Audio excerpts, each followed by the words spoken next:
Okay, Pythagorean theorem here. We have a right triangle. And in a right triangle, I'm going to do Pythagorean theorem where the hypotenuse, the one across from the 90 degrees, always goes by itself. So I'm going to put a little x here because that's what we're trying to find. And I'm going to say that 8 squared plus x squared equals 17 squared.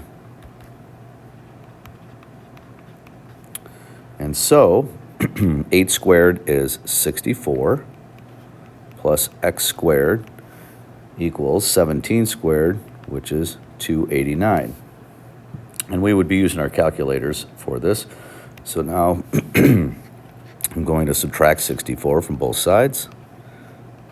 And so I get x squared is equal to 225.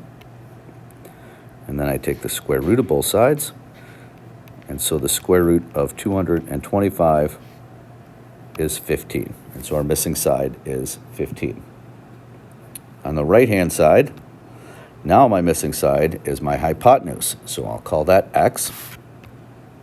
And so for that problem, I have 8 squared plus 8 squared equals x squared. 8 squared is 64. So I have 64 plus 64 equals x squared. I add those together. I get 128 equals x squared, or x equals the square root of 128. However, I need to do a factor tree. I know 128 is even, so I can do 2 and 64. I can do 2 and 32.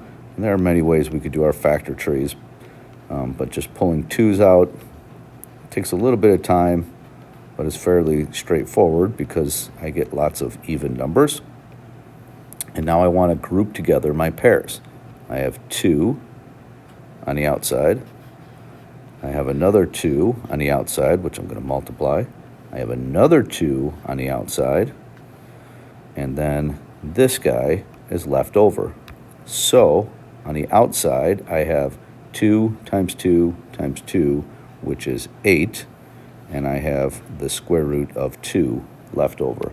And so that third side, the hypotenuse, is 8 square root of 2.